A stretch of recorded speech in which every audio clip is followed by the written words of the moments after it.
Hello, everyone. This is Amy Dean, and I am ready to share a comment from one of our members here.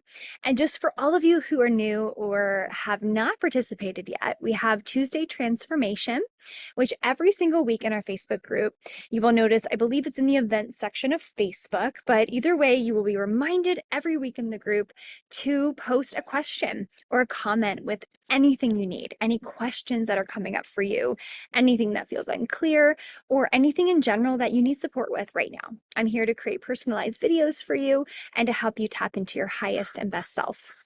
So with that being said, we do have a member here who made a comment, and I want to respond to this comment and help this member, as well as you, if you find that this is something that resonates with you. So she had said, I wish I had the answer to what is the biggest block to living as my true authentic self? And she said, I've tried writing, I've tried journalism, I've tried reading books, and I haven't found the answer within myself. I'm not sure what the biggest block is to living as my true self. I need help, and I'm also a hands-on learner. So with that being said, I want to just send my love and my compassion out to you and all of you who are struggling with this feeling of knowing, like, what is keeping me stuck? Why can't I get in touch with my true authentic self? Or even more, why can't I live as my true authentic self in my everyday life? And what does that even mean, right? Some of you might be wondering, what does it mean to even live as my true authentic self? So I want to share first, what does it mean? And then we'll dive into what is the block? What is keeping you stuck? So first and foremost, what it means to live a true authentic life or true authentic self-alignment is to essentially step into your soul qualities. And I call these soul qualities love, peace, joy, freedom, power, trust, and really this understanding that you are connected to the divine. You are not separate from anything. You are 100% connected to all that is. So knowing that, there is no separation between you and everything else. So anytime we feel anything other than connection, anything other than this sense of love, peace, joy, or this sense of just connection with anything and everything around us, then we are connected with what I call subpersonalities, or different parts of us that show up. They're running the show. You can think of these kind of like archetypes too, if you're familiar with more of like that archetypal work. But essentially, what's happening here is that we know when we're not in alignment, right? We might not know what exactly we want to feel, because even peace maybe might feel completely out of your reach when you have a very stressful life. But you know, right? You know when something doesn't feel right. You know when you're having that stress experience, you're like, this doesn't feel like me. You know when you're having a really bad day or something's going wrong and there's this like reactivity or the anxiety or anger or whatever it is, you know that's not you, because it wouldn't feel so terrible, right? If that was you, it wouldn't feel so counterintuitive to your truth. Now, it doesn't mean that it can't point to who you are. It is a aspect of yourself, and it is a subpersonality that experiences these other more difficult emotions, we'll say, the ones where we have to process through them. So with that being said, I want to help you understand, well, what is this number one block? What is keeping me from my true authentic self? 100% stepping into that.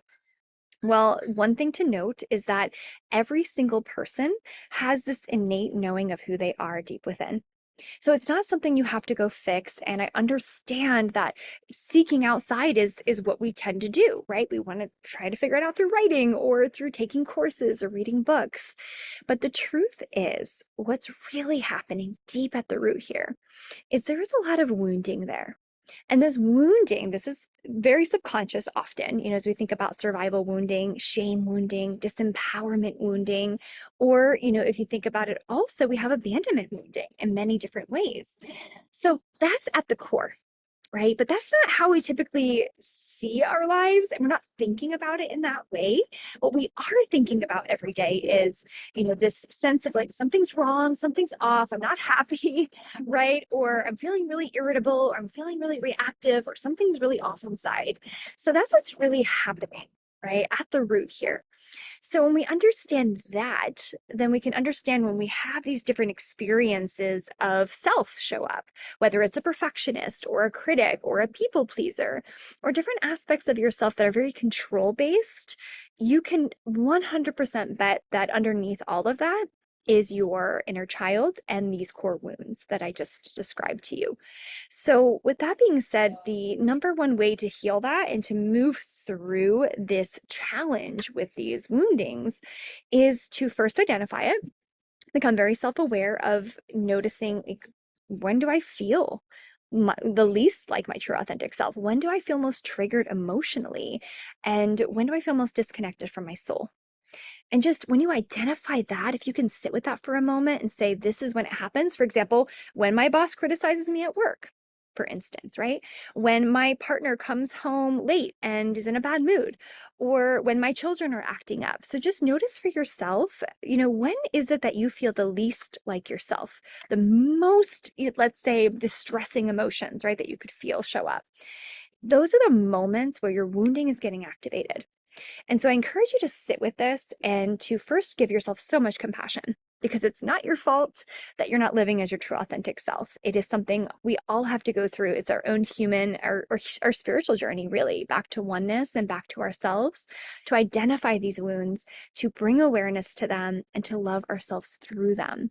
So when you're noticing these things popping up, one thing you can do is ask yourself, right? In that moment, let's take the example of your kids are acting up, right? And they're throwing a temper tantrum or something.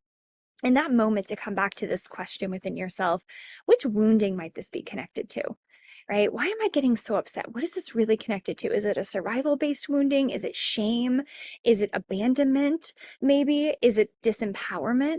Like, what is really at the root? And you might have to dig a little bit, because in that moment, it might not be super clear, right? So if you raise your voice, or let's say, you're not the kind of parent you want to be in the moment, as an example, you want to come back to yourself and notice, which wound did that just bring up in me?